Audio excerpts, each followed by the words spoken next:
yang terhormat Bapak Kasubdit Bina RA, MI, MTS, MA, MAK, teman-teman, sahabat-sahabat kami, Ustadz Ustadzah dari 34 provinsi se-Indonesia yang berbahagia. Alhamdulillah, pagi hari ini kita kedatangan narasumber hebat. Beliau Bapak Nasikin, Magister Agama, beliau guru fikih, usul fikih di MAN 1 Ngawi, Jawa Timur. Saya sapa dulu. Assalamualaikum Pak Nasikin.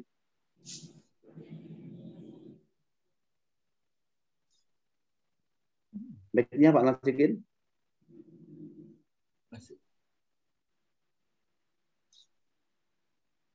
Pak Nasikin, mic atau tanpa handset mungkin. Assalamualaikum. Waalaikumsalam. Salam. Ya, gimana kabarnya Pak Nasikin? Sehat semua? Sehat Ngawi? Keluarga di Ngawi sehat semua? Suaranya nggak kedengeran.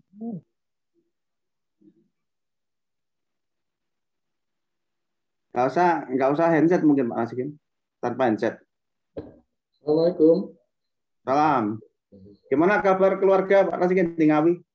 Alhamdulillah, berkat doa sahabat-sahabat semuanya, saya dan keluarga insya Allah dalam keadaan sehat. Terima kasih. Oke, langsung saja Pak Nasikin ya, nanti cuma kami beri tambahan waktu mungkin ke belakang 15 menitan gitu, sehingga nanti kita tetap durasinya sama dengan sebelumnya. Seperti itu Pak Nasikin ya? Ya, siap. Oke.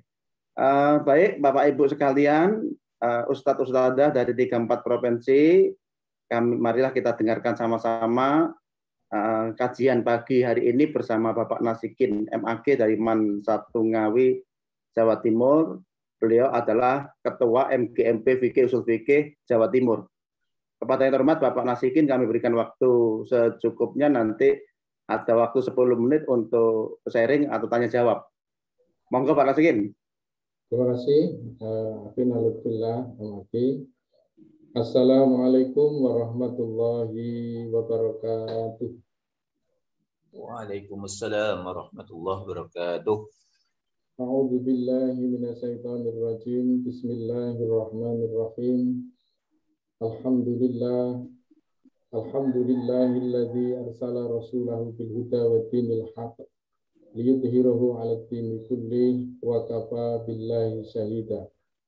Asyhadu an la ilaha illallah wahdahu la syarikalah wa asyhadu anna Muhammadan abduhu wa rasuluh. Allahumma salli wa sallim wa barik ala sayyidina Muhammadin wa ala alihi wa ashabihi ajma'in, amma ba'd. Qala Allah ta'ala fi kitabihil karim, a'udzu billahi minasyaitonir rajim. Bismillahirrahmanirrahim.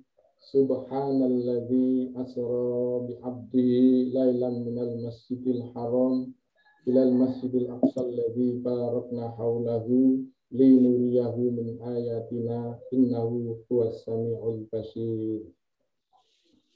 Yang saya hormati Dirjen Pendidikan Islam Kementerian Agama Republik Indonesia, Bapak Profesor Muhammad Ali Ramdhani STPMT.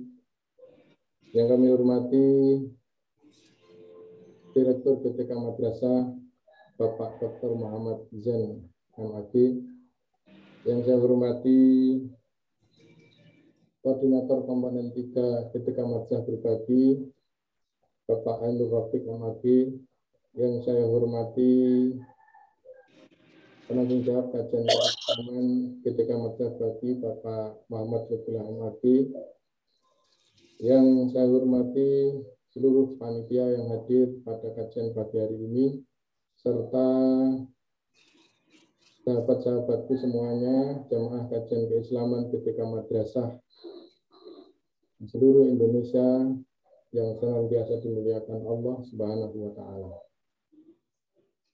Syukur alhamdulillah pada pagi hari ini kita masih diberikan kesehatan, diberikan umur yang panjang, diberikan nikmat iman dan Islam, sehingga kita masih bisa istiqomah melaksanakan kewajiban-kewajiban kita kepada Allah Subhanahu wa taala, juga kita dapat melaksanakan kegiatan kajian keislaman setiap pagi jam 5.15 sampai dengan jam 6.15. Mudah-mudahan semuanya dicatat oleh Allah Subhanahu wa taala menjadi amal soleh yang dapat meningkatkan kualitas keimanan kita kepada Allah Subhanahu wa taala. Salawat serta salam tak lupa mari kita sampaikan kepada Rasulullah Muhammad sallallahu alaihi wasallam, para keluarganya, para sahabat-sahabatnya, dan seluruh umatnya.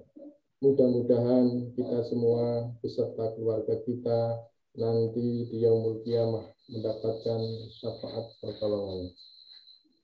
Bapak Ibu jamaah kajian keislaman yang dimuliakan Allah Subhanahu wa taala, izinkan pada pagi hari ini karena kondisi darurat, saya menggantikan Bapak narasumber yang mestinya pagi hari ini adalah Bapak Nahrawi dari Jombang Jember. Namun karena kendala teknis mungkin beliau belum hadir, maka izinkan saya menggantikan pada pagi hari ini. Sehubungan karena ini badal mengganti, maka mohon maaf sebelumnya jika dalam penyampaian saya tidak saya lengkapi dengan PPT. Insya Allah nanti untuk yang selanjutnya kita lengkapi dengan PPT. Baik Bapak Ibu jamaah kajian keislaman yang dirahmati Allah Subhanahu wa taala, pada saat ini bertepatan dengan tanggal 1 Maret 2022, juga bertepatan dengan tanggal 28 Rajab. Yang akan kami sampaikan sebagaimana ayat yang kami sampaikan pada pembukaan, yaitu mengingat kembali tentang peristiwa Isra Mi'raj Nabi Muhammad sallallahu alaihi wasallam agar kita bisa mengambil hikmah dan pelajaran untuk kita terapkan dalam kehidupan sehari-hari kita. Kisah Isra Mi'raj Nabi Muhammad sallallahu alaihi wasallam sebagaimana disebutkan dalam Quran surat Al-Isra ayat 1. A'udzu billahi minasyaitonir rajim. Bismillahirrahmanirrahim. Subhanalladzi asra bi'abdihi lailam minal masjidil haram ilal masjidil aqsal ladzi barakna haulahu linuriyahu min ayatina innahu huwas samiul basir. Maha suci Allah yang telah memperjalankan hambanya dari Masjidil Haram ke Masjidil Aqsa yang telah berkahi di sekelilingnya, agar kami Allah menunjukkan tanda-tanda kebesaran dan kekuasaan Allah Subhanahu wa taala. Sesungguhnya Allah Maha mendengar lagi Maha melihat. Bapak Ibu jamaah kajian keislaman yang dirahmati Allah Subhanahu wa taala. Apabila kita mengingat kembali sebagaimana yang kita ajarkan kepada anak-anak kita bahwa Isra adalah perjalanan Rasulullah Muhammad sallallahu alaihi wasallam dari Masjidil Haram ke Masjidil Aqsa, sedangkan Isra adalah perjalanan Nabi Muhammad sallallahu alaihi wasallam, Mi'raj adalah perjalanan Rasulullah Muhammad sallallahu alaihi wasallam dari Masjidil Aqsa naik ke Sidratul Muntaha yang ditempuh dalam waktu yang singkat, yakni sepertiga malam, dan salah satu inti daripada Isra Mi'raj, hikmahnya salah satunya adalah Rasulullah menerima perintah wahyu salat 5 waktu. Bapak Ibu jamaah kajian keislaman yang dirahmati Allah Subhanahu wa taala. Ada beberapa hikmah yang bisa kita ambil pelajaran dari peristiwa Isra Mi'raj Nabi Muhammad SAW. Antaranya hikmah yang pertama adalah bisa kita ambil pelajaran bahwa dari peristiwa Isra Mi'raj Nabi Muhammad Sallallahu Alaihi Wasallam, hendaknya ketika kita sedang diuji, diberikan cobaan oleh Allah Subhanahu Wa Taala dalam kehidupan dunia ini, kita menghadapinya dengan kesabaran dan istiqomah melaksanakan sholat.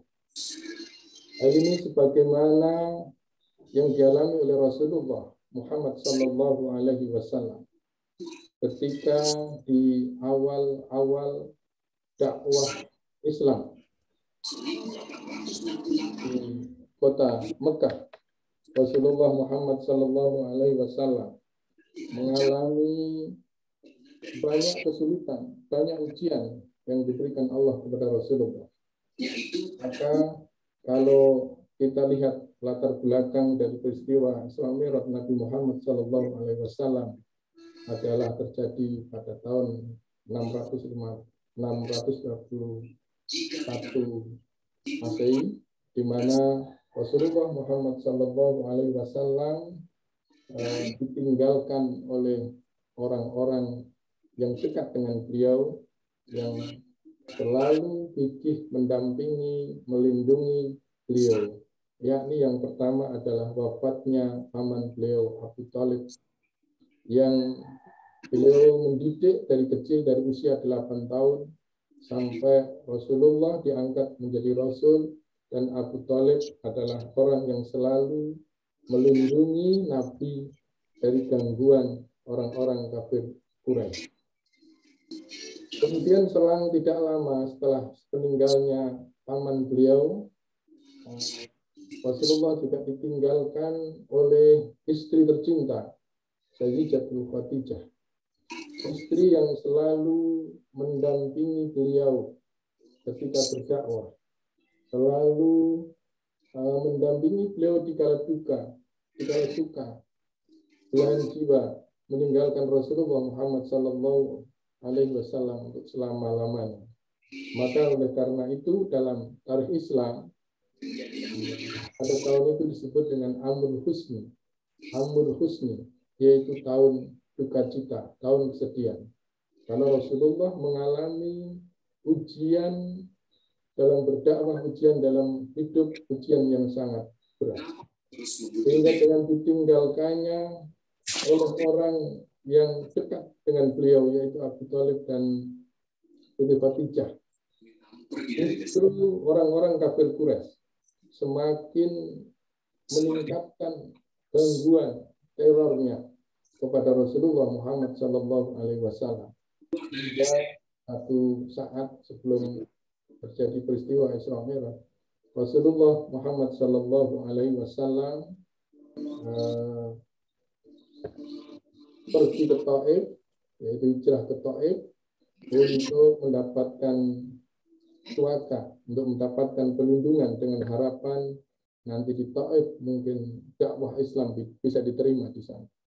Tetapi apa yang terjadi, Bapak Ibu jamaah kajian keislaman yang dirahmati Allah, justru setelah sampai di Taif, Rasulullah tidak mendapatkan sambutan, bahkan Rasulullah mendapatkan hinaan, usiran, bahkan Rasulullah dilempari batu, dilempari kotoran unta, sehingga beliau harus menyelamatkan diri seraya memohon kepada Allah Subhanahu wa Ta'ala. Maka kita bisa bayangkan bagaimana penderitaan Rasulullah ketika di awal mendakwahkan Islam. Seandainya itu terjadi pada diri kita, mungkin yang kita alami kalau kita berdakwah masih yang ringan-ringan saja. Misalnya kita ketika berdakwah mungkin belum bisa diterima, tidak sampai pada pengusiran, pelemparan, dan lain sebagainya. Tapi ini betul-betul yang dialami oleh Rasulullah adalah betul-betul cobaan, ujian yang sangat berat.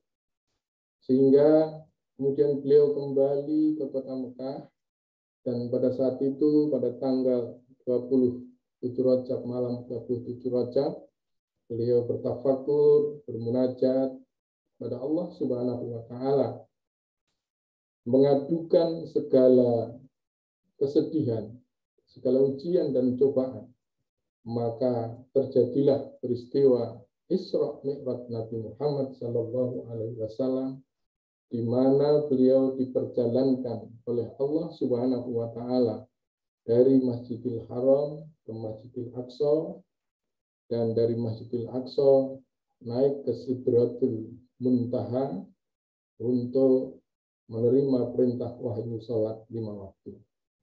Bapak Ibu jamaah kajian keislaman yang dirahmati Allah Subhanahu wa taala, dapat kita simpulkan bahwa apabila kita menerima ujian dari Allah Subhanahu wa taala, maka sepatutnya lah kita hadapi dengan kesabaran, kita hadapi dengan istiqomah melaksanakan sholat. Dan hal itu sebagaimana yang dialami oleh Rasulullah, maka insya Allah kita akan dihibur oleh Allah Subhanahu wa taala, diberikan solusi dari segala permasalahan hidup. Hal ini sebagaimana firman Allah Subhanahu wa taala dalam Al-Qur'an surat Al-Baqarah. A'udzu billahi minasyaitonir rajim. Bismillahirrahmanirrahim. Wasta'inu bis-sabri was-shalah wa innaha lakabiratun illa 'alal khashi'in alladzina yadhunnuna annahum mulaqu rabbihim wa annahum ilaihi raji'un. Yang terjemahannya, dan minta pertolonganlah kamu semua kepada Allah bisabri, dengan bersabar menghadapi setiap ujian, wassalah, dan juga dengan melaksanakan sholat secara istiqomah, sabar dan sholat.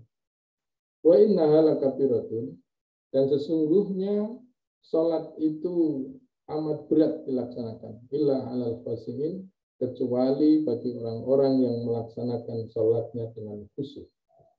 Siapakah orang-orang yang khusyuk itu? Alladzina yadhunnuna annahum mulaqu rabbihim, yaitu orang-orang yang ketika melaksanakan sholat mereka menyangka, mereka merasa bertemu dengan Allah Subhanahu wa taala. Wa annahum ilaihi raji'un, dan sesungguhnya mereka akan kembali kepada Allah Subhanahu wa taala.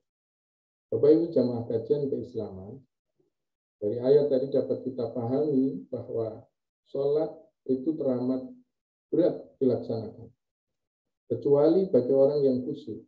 Orang yang khusyuk melaksanakan sholatnya maka akan menjadi ringan. Mungkin kadang-kadang saya selalu menanyakan kepada anak-anak kita, kepada jamaah-jamaah kita pada saat misi kajian dengan pertanyaan yang sebenarnya simpel tetapi sulit dijawabnya. Pertanyaannya begini Bapak Ibu, sholat itu sebenarnya kita laksanakan, sholat 5 waktu yang kita laksanakan itu sebenarnya berat atau ringan?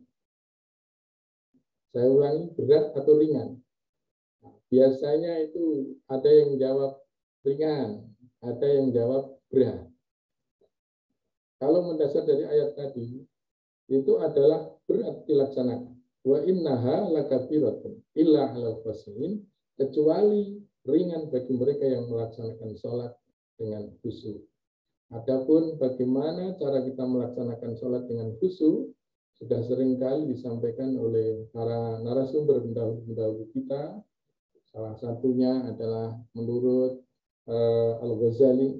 Menurut Al-Ghazali dalam kitab Ihya Ulumuddin ada 6 hal apabila kita ingin melaksanakan sholat yang sholat dengan khusyuk. Yang pertama adalah berusaha menghadirkan hati. Ketika kita sedang sholat, berarti kita menghadirkan hati kita bahwa kita sedang sholat. Kemudian yang kedua adalah tafahum, berusaha memahami apa yang kita lakukan ketika kita sholat. Baik rukun gerakan, baik rukun bacaan, rukun gerakannya kita pahami, kita hayati bahwa kita sedang melaksanakan gerakan-gerakan sholat dengan tumakninah, tidak perlu tergesa-gesa dan tidak perlu cepat-cepat. Nah, juga memahami bacaan yang kita baca. Kemudian juga yang menjadi bagaimana salat kita khusyuk adalah yaitu khauf, roja, dan juga merasa malu di hadapan Allah Subhanahu wa taala. Bapak Ibu jamaah kajian keislaman. Jadi hikmah atau pelajaran yang kita bisa ambil yang pertama adalah hendaknya ketika kita manusia biasa tidak bisa lepas dari ujian dan cobaan dari Allah Subhanahu wa taala dalam menghadapi permasalahan hidup. Yang pertama, hendaknya kita menghadapinya dengan selalu bersabar dan selalu istiqomah berdoa kepada Allah Subhanahu wa taala. Salat juga menjadi mi'rajnya orang-orang yang beriman.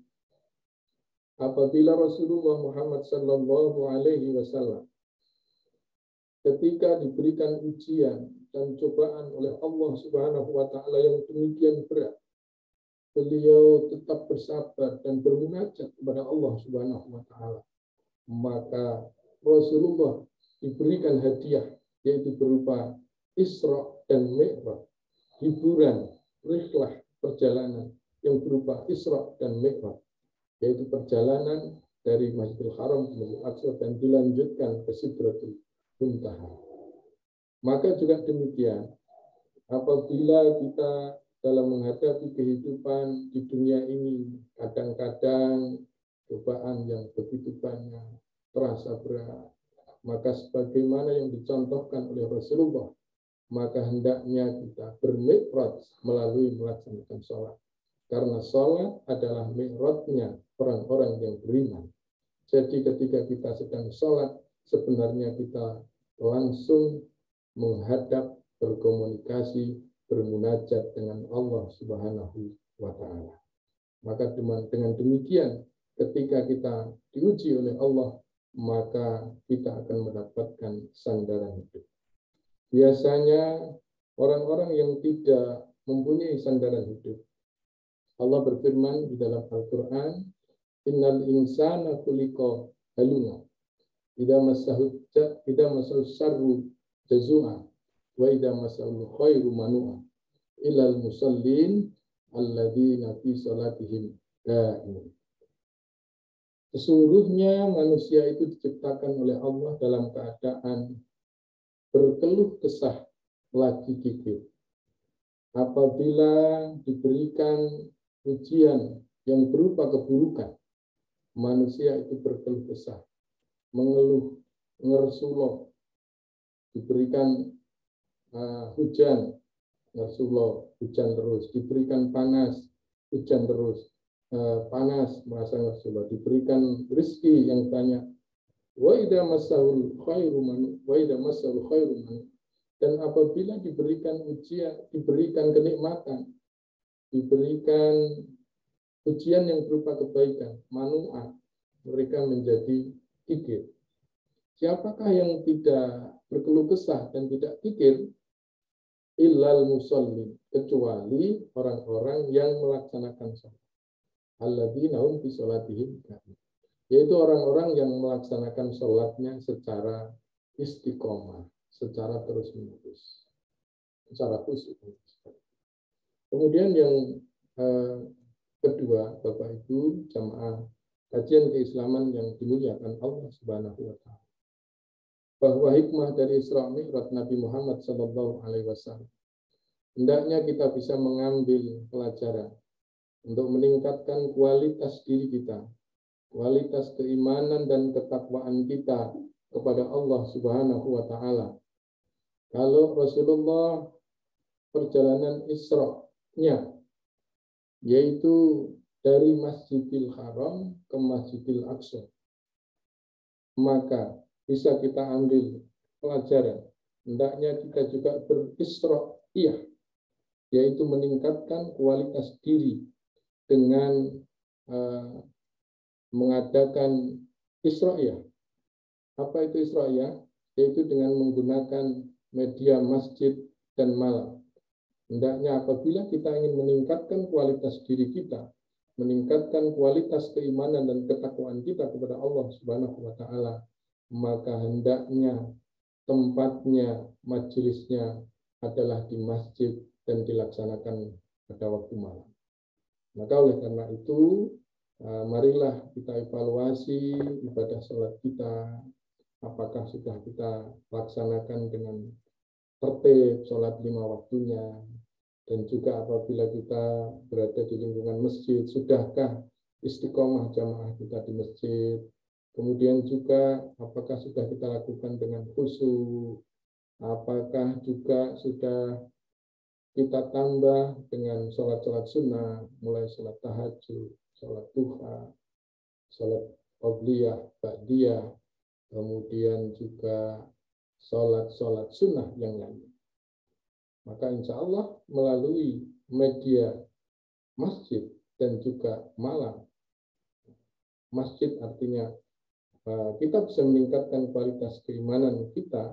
Kalau kita berada di lingkungan masjid, maka akan semakin mencarger hati kita, menguatkan keimanan dan ketakwaan kita kepada Allah Subhanahu wa taala. Dan pada waktu malam, hendaknya kita selalu bermunajat dan bertahajud kepada Allah Subhanahu wa taala. Allah berfirman, "Wa minal laili fatahajjat bi nafilatan lak."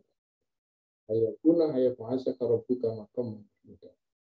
Dan pada tengah malam hendaklah engkau bertahajud, bermunajat kepada Allah Subhanahu wa taala. Mudah-mudahan dengan bertahajud, insya Allah Allah akan mengangkat derajatmu ke tempat yang lebih mulia, ke tempat yang terpuji. Bapak Ibu jamaah kajian keislaman yang dirahmati Allah. Kemudian hikmah yang ketiga dari peristiwa Isra Mi'raj Nabi Muhammad SAW adalah bahwa kemampuan kita manusia itu terbatas. Tetapi kekuasaan Allah, apa yang dikehendaki oleh Allah, maka bisa terlaksana dan terwujud. Peristiwa Isra Mi'raj Nabi Muhammad SAW yaitu terjadi pada masa jahiliyah, di mana pada waktu itu ilmu pengetahuan belum seperti dengan sekarang. Sehingga ketika Rasulullah SAW datang setelah melaksanakan Isra Mi'raj, kemudian beliau menyampaikan apa yang dialaminya kepada penduduk Mekah, pada waktu itu, maka ada dua yang diterima oleh penduduk Mekah pada waktu. Yang pertama adalah mereka yang imannya tipis, maka justru mereka menjadi murtad karena menganggap bahwa apa yang disampaikan oleh Rasulullah, yang dialami oleh Rasulullah itu tidak bisa diterima oleh akal. Mana mungkin perjalanan dari Masjidil Haram ke Masjidil Aqsa, kemudian dilanjut ke Sidratul Muntaha, hanya ditempuh dalam sepertiga malam. Padahal berdasarkan adatnya, perjalanan dari Mekah ke Madinah itu ditempuh dengan mengendarai unta, itu sekitar 40 hari. Mana mungkin? Maka tidak percaya. Maka mereka semakin kafir dan semakin ingkar kepada Allah Subhanahu, pada Rasulullah. Bahkan orang-orang yang beriman tetapi imannya tipis, mereka murtad. Tetapi bagi mereka yang menerima dengan pendekatan keimanan, maka apapun yang disampaikan oleh Rasulullah, maka dia benarkan. Dan itu adalah sebagai mukjizat Rasulullah Muhammad SAW yang terbesar setelah Al-Quran. Kalau kita lihat dengan kondisi sekarang, bahwa Rasulullah ketika berisra mi'raj, yaitu mengendarai kendaraan farbun atau buruk, yang dalam bahasa Arab artinya adalah kecepatannya seperti kilat. Kalau kita bandingkan dengan sekarang, mungkin perjalanan dari Mekah sampai ke Yerusalem, ke Masjidil Aqsa, Masjidil Haram itu hanya ditempuh kalau sekarang menggunakan pesawat yang super cepat, maka hanya ditempuh dengan sekejap. Nah, ini menunjukkan bahwa sebenarnya apa yang dialami oleh Rasulullah, bahwa buatan manusia saja sudah sebegitu hebat kecepatannya, apalagi itu ciptaan Allah Subhanahu wa Ta'ala. Karena dalam Isra Mi'raj yang berkehendak adalah Allah Subhanahu wa Ta'ala. Bapak Ibu jamaah kajian keislaman yang dimuliakan Allah Subhanahu wa Ta'ala. Mungkin itu yang bisa saya sampaikan pada kajian keislaman pagi hari ini sebagai badal dari Bapak Nahrawi. Mudah-mudahan apa yang saya sampaikan ada hikmah dan manfaatnya, kita bisa mengambil pelajaran dan bisa menjadikan renungan muhasabah bagi kita semua untuk meningkatkan kualitas keimanan dan ketakwaan kita kepada Allah Subhanahu wa Ta'ala. Kurang lebihnya mohon maaf. Akhirul kalam billahi taufiq wal hidayah. Wassalamualaikum warahmatullahi wabarakatuh. Waalaikumsalam warahmatullahi wabarakatuh. Disampaikan terima kasih, luar biasa kajian keislaman pagi hari ini. Sebelum saya mengizinkan yang bertanya secara langsung, ini ada dua penanya di kolom chat. Yang pertama dari Pak Zainal, Depok ya. Pak Zainal menanyakan, bolehkah kita membayangkan diri kita bermi'raj pada waktu sholat demi mencapai kekhusyukan sholat? Ini yang pertama. Kemudian di kolom chat yang kedua, Bu Zakiyah dari MAN 22 Jakarta. Beliau izin bertanya, Pak Ustadz, dalam sholat wajib pada sujud yang terakhir, bolehkah kita berdoa dengan bahasa Arab dan diucapkan hanya dalam hati? Karena ada pendapat yang berbeda-beda, mohon pencerahannya. Monggo Pak Nasikin di kolom chat dulu dijawab, nanti kalau masih ada waktu kita beri kesempatan yang bertanya langsung. Terima kasih Pak Lutfi.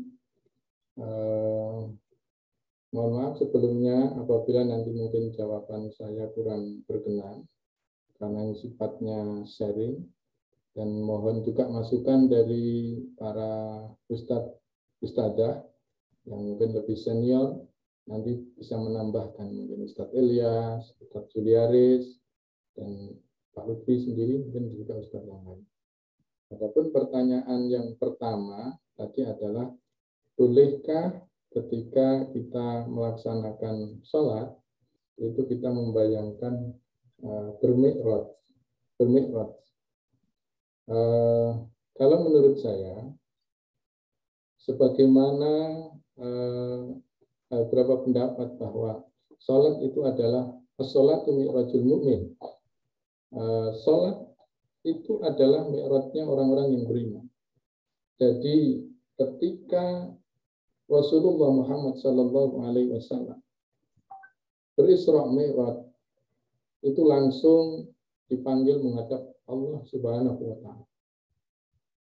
Kemudian kita sebagai orang yang beriman, tentunya cara kita itba Nabi, yaitu oleh-oleh daripada Isra dan Mi'raj adalah perintah wahyu sholat 5 waktu sebagai sarana kita menghadap Allah, bermunajat, bertawajuh, bercakap-cakap dengan Allah Subhanahu wa Ta'ala, menyampaikan keluh kesah kita.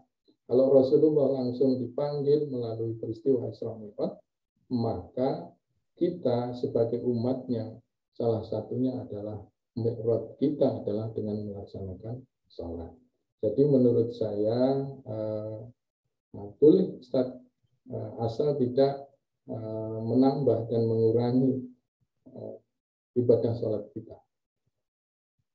Jadi menurut saya ya mi'raj kita itu adalah dengan melaksanakan sholat. Kita menghadap kepada Allah Subhanahu wa Ta'ala melalui melaksanakan ibadah sholat yang kita lakukan. Itu pun kita melaksanakan sholat khusyuk itu kan sulit sekali, karena setiap menit, setiap detik pikiran kita selalu berubah. Maka mudah-mudahan jawaban saya bisa diterima dan mungkin ada Ustadz yang lain yang melengkapi. Kemudian pertanyaan yang kedua, Ustadz Lutfi, tadi tentang apa Ustadz Lutfi? Untuk pertanyaan yang kedua dari tadi yang kedua Bacaan ya, dalam hati. bacaan dalam hati ya. Ya, di waktu sholat selain bacaan sholat. Kalau menurut saya, Ustadz, nanti mohon ditambahkan yang lain. Ya, apabila mungkin yang punya literasi yang lebih tinggi atau yang lebih bagus, mohon dibantu ditambahkan. Kalau menurut saya, boleh selama tidak menambah dan mengurangi rukun sholat, bacaan dan rukun sholat. Sehingga jangan sampai kita menambah amalan yang tidak dicontohkan oleh Rasulullah Muhammad SAW dalam pelaksanaan ibadah sholat. Mungkin itu Pak Lutfi. Mohon maaf jika ada yang kurang. ya, disampaikan terima kasih untuk Ustadz Nasikin. Jadi sekedar informasi ulang, jadi yang mestinya menjadi narasumber hari ini Pak Nakhrawi dari Jember karena beliau sakit dan mendadak, maka ini tadi Pak Nasikin alhamdulillah berkenan menjadi pengganti. Monggo yang lainnya mungkin sebelum penanya langsung, mungkin Pak Ilyas ada tambahan, mungkin Pak Ilyas LC. Mungkin ada yang perlu ditambahkan mungkin sebelum nanti saya memberi kesempatan yang lainnya.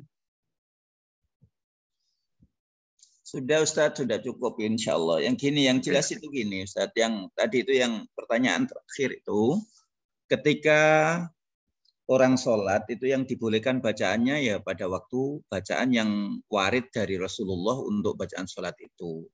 Cuman ketika kita seumpama kadang-kadang ruku, terus kedua sujud. Sujud itu adalah sedekat-dekat hamba kepada Allah adalah ketika waktu kita sujud.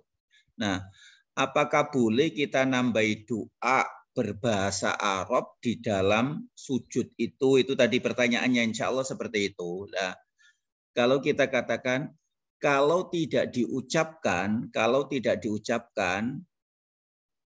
jangankan kerentek di dalam hati menggunakan bahasa Arab. Selain bahasa Arab pun kan ya boleh gitu ya. Boleh, selain bahasa Arab pun boleh, tapi tidak diucapkan. Kalau diucapkan memang yang membatalkan membatalkan sholat itu kan berkata selain apa yang ada di dalam bacaan sholat. Jadi seumpama pada waktu sujud itu terus hatinya, ya Allah kepala sekolah, ya Allah kepala sekolah, ya Allah. Itu dalam hati, tapi dalam hati. Wong kita kadang-kadang waktu takbir sholat Allahu Akbar, lu udan jemuran saya kan gimana, tapi itu kan tidak diucapkan. Secara syariat itu tidak membatalkan sholat. Cuman kalau nanti diucapkan terus sampai dipahami orang yang seumpama diucapkan dipahami orang lain ya paham. Nah, kita pada waktu itu kan contohnya saja ketika kita seandainya sholat siri, terus diketuk kita sholat siri, kebetulan di rumah ada tamu kan, Rasulullah meskipun sholat siri kan disuruh mengeraskan bacaan kan itu.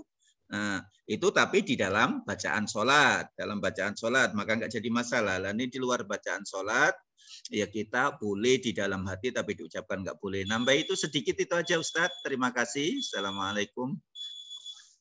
Waalaikumsalam warahmatullahi wabarakatuh. Terima kasih banyak Ustadz Ilyas. Monggo Bapak Ibu masih ada kesempatan saya beri waktu dua penanya mungkin yang langsung. Barangkali Ustadz, barangkali Ustadz sempat membaca, mohon saya kok teringat tapi kok itu di dalam ayat itu Ustadz, saya mohon maaf saya pernah terlintas untuk membaca tapi belum kebaca Ustadz. Mungkin Ustadz Nasihin atau Ustadz Lutfi pernah membaca itu Ustadz. Subhanalladzi asra. Kata-katanya kalau yang kata-kata bi'abdihi itu kan sudah banyak yang sering diungkapkan oleh para dai, tapi yang subhanalladzi, kenapa menggunakan subhanalladzi Ustaz? Kok enggak subhanallahi gitu ya? Padahal yang dimaksud alladzi itu ya Allah ayatnya. Barangkali Ustadz Nasihin pernah membaca atau Ustadz Lutfi, kenapa menggunakan alladzi? Kok enggak subhanallahi asra bi abdihi lailam minal masjid. Kalau bi abdihi itu kan sering dibikin jawaban bahwa itu adalah merupakan jawaban bahwa ketika Rasul 2/3 malam sampai ke Sidrul Muntaha dan itu tembus sampai sana itu ya karena kata-kata biabdi itu benar, Rasulullah tidak hanya rohnya tidak dalam mimpi. Itu biasanya begitulah. Yang subhanallahi, kenapa subhanallahi Ustaz? Saya pernah terlintas tapi belum kebaca Ustaz sampai sekarang. Barangkali Ustaz Nasihin, Ustaz Lutfi kebaca itu. Monggo. Terima kasih Ustaz Ilyas.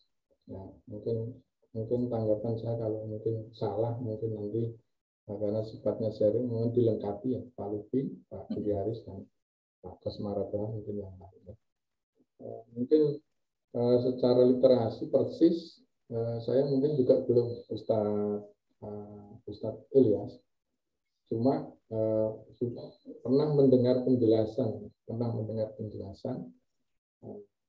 mungkin untuk menunjukkan bahwa pada saat Isra Mi'raj Nabi Muhammad SAW itu bukan atas kehendak Rasul, tetapi atas kehendak Allah Subhanahu Wa Taala. Karena peristiwa Isra dan Mi'raj yang menjalankan adalah Allah, bukan manusia. Kalau yang menjalankan kita mungkin tadi saya sampaikan bahwa kemampuan manusia sangat terbatas. Untuk mencapai planet saja mungkin dari sekian juta planet manusia baru sampai ke bulan atau mungkin sampai ke Mars. Tetapi planet-planet yang lain. Sehingga kalau menurut saya sebagaimana penjelasan yang pernah saya terima atau mungkin keterbatasan pemahaman saya, bahwa untuk menunjukkan bahwa yang menjalankan yang berkehendak pada peristiwa Isra Mi'raj adalah Allah Subhanahu Wa Taala, dan apabila yang berkehendak Allah maka semuanya bisa terjadi walaupun hanya dalam sepertiga malam. Mungkin itu Ustaz, mohon maaf sekali lagi kalau mungkin salah jawaban saya, dan mohon kelengkapan dari yang lainnya, penyempurnaan dari yang lain. Terima kasih. Disampaikan terima kasih. Monggo Bapak Ibu masih ada waktu?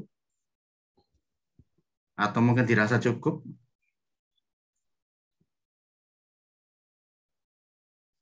Buat nikmah mungkin Pak Kosmara, Bu Komalasari.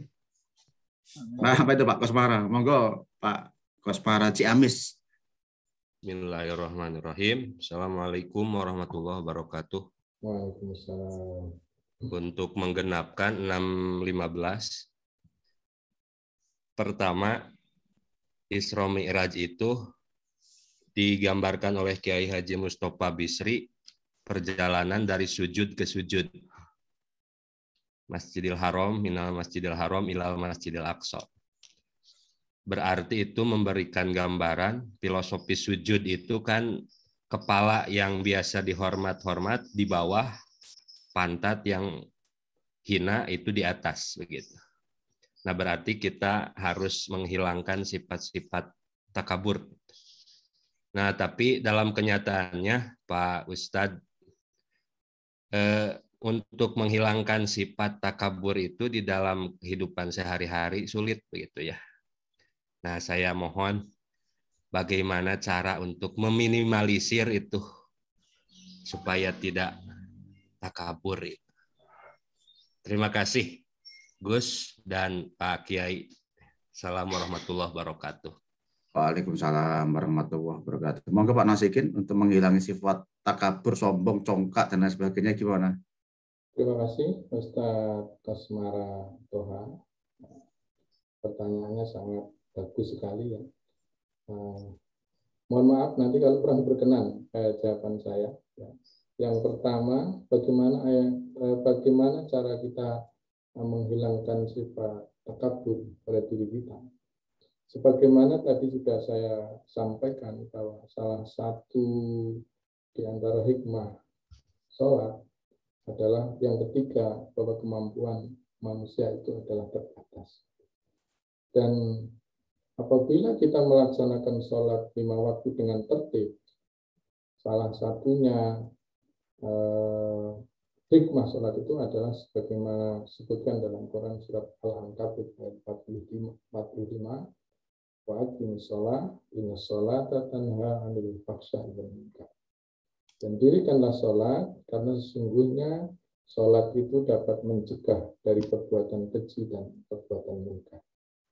Ini dapat kita ambil pelajaran apabila kita sholatnya itu sudah benar, syarat rukunnya, rukun bacaan dan gerakannya, khusyuknya, maka tentunya hikmah buah dari sholat itu adalah berbuah pada perbuatan yang baik. Sebagaimana juga ketika kita melaksanakan sholat ihsan dalam beribadah. Ihsan adalah ketika kita beribadah seakan-akan kita bertemu dengan Allah. Apabila kita tidak bisa bertemu dengan Allah, maka kita merasa diawasi oleh Allah. Maka apabila hasil daripada sholat itu kita bawa dalam kehidupan sehari-hari, maka akan berbuah perbuatan yang baik, yang tentunya jauh dari sifat fahsya dan munkar. Sehingga buah daripada sholat itu mestinya sholat yang baik itu berbuah pada hablum minallah yang baik dan juga hablum minannas yang baik. Tapi pertanyaannya kadang-kadang sudah banyak orang sholat, tetapi mereka sholatnya tertib, maksiatnya juga tertib. Nah, maka ini pertanyaannya berarti ya mungkin yang dilihat adalah sholatnya. Apakah sholatnya sudah benar atau sholatnya belum benar? Sholat yang benar tentunya berbuah pada hablum minallah yang baik dan hablum minannas yang baik. Termasuk di dalamnya adalah hablum minallah dan hablum minannas, yaitu hilangnya sifat kesombongan, baik kesombongan terhadap Allah maupun kesombongan terhadap sesama manusia. Jadi intinya dengan sholat yang benar, insya Allah sifat kesombongan kita, sifat buruk kita yang ada di jiwa kita, yang lain insya Allah akan menjadi hilang apabila sholatnya benar. Namun apabila sholatnya tidak benar, saya pernah membaca sebuah hadis, orang yang terjemahannya, orang yang sholatnya itu belum benar, sholat tetapi sholatnya tidak benar, ya jenggang-jengking, ya naik turun. Kemudian juga yang membaca tetapi tidak memahami sholat itu sendiri, maka justru semakin menjauhkan dia dari Allah Subhanahu wa taala. Nauzubillah min dzalik. Maka mungkin benar dari kalau sholatnya belum benar, maka mungkin justru kesombongan, juga sifat-sifat jelek yang lainnya yang akan muncul pada diri manusia. Maka sekali lagi, sholat kita harus berbuah pada hablum minallah yang baik dan hablum minannas yang baik. Mungkin demikian Ustaz Usmara, mohon maaf jika ada kurang. Terima kasih kepada Ustadz Nasikin yang sudah menyampaikan paparan meskipun beliau badal ya, tapi luar biasa ilmu-ilmu mutiara yang diberikan oleh Pak Nasikin, termasuk sahabat kami Pak Ilyas LC. Mudah-mudahan semua ustadz-ustadzah yang ada di ruangan Zoom ini selalu diberikan oleh Allah kesehatan jasmani, rohani, ketetapan iman, Islam, dan ihsan, serta umur panjang yang barokah. Dapat kami simpulkan dari kajian pagi hari ini, jadi sholat itu perkara yang sangat besar, dan yang pertama kali dihisab oleh Allah sebelum yang lainnya itu adalah perkara sholat. Ya. Kemudian saya juga ingat hadis Nabi mengatakan kepada Ali bin Abi Thalib, beliau mengatakan, salasun ya Aliyu layu akhor.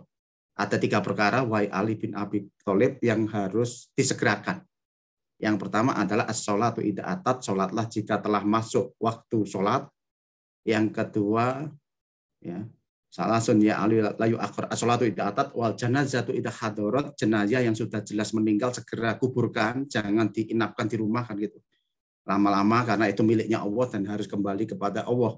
Yang ketiga ini yang mungkin menjadi diskusi bersama dengan Pak Ilyas ini, wal ayyimu idza wajadat kuf'an, janda yang sudah menemukan jodohnya segera nikahkan kan gitu. Jadi itu pesan Nabi kepada Ali bin Abi Thalib. Jadi mungkin Pak Nasikin sebelum saya tutup bisa dibuat closing statement terakhir. Setelah itu kita tutup. Nggih, monggo Pak Nasikin. Terima kasih Pak Lutfi untuk kesimpulan yang terakhir. Sebagaimana tadi saya sampaikan di awal bahwa hikmah Isra Mi'raj kita, Isra Mi'raj yang bisa kita ambil pelajaran, yang pertama hendaknya kita tidak berputus asa, tetapi menghadapi segala cobaan hidup, permasalahan hidup dengan kesabaran dan istiqomah dalam melaksanakan sholat. Kemudian yang kedua, marilah selalu kita tingkatkan kualitas diri kita, kualitas keimanan dan ketakwaan kita kepada Allah melalui ibadah di dalam masjid dan juga memperbanyak salat tahajud pada malam hari, pada sepertiga malam. Kemudian yang ketiga adalah kemampuan kita sebagai manusia ini adalah sangat terbatas. Maka hendaknya kita tidak boleh sombong, hendaknya kita rendah hati, karena di atas langit masih ada langit. Dan yang keempat adalah marilah kita tingkatkan kualitas ibadah sholat kita, karena sholat adalah penentu dari semua amal perbuatan kita. Jika sholatnya baik, maka amal yang lain baik. Jika sholatnya buruk, maka amal yang lain juga buruk. Demikian, sekali lagi, mohon maaf atas segala kekurangan. Aku kalian berhidayah. Assalamualaikum warahmatullahi wabarakatuh. Waalaikumsalam warahmatullahi wabarakatuh. Terima kasih Pak Nasikin dan sahabat semua. Dan kelihatannya host ada di Pak Nasikin, berarti yang bisa nutup bareng Pak Nasikin. Ya. Marilah acara kajian pagi hari ini kita tutup dengan sama-sama membaca hamdalah. Alhamdulillahirabbil alamin.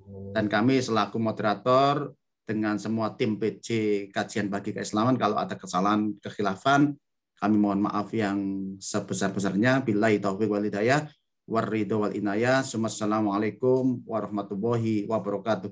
Waalaikumsalam. Baik Bapak Ibu, mari kita tutup dengan hitungan mundur sampai ke 1, 3, 2, 1. Assalamualaikum. Waalaikumsalam.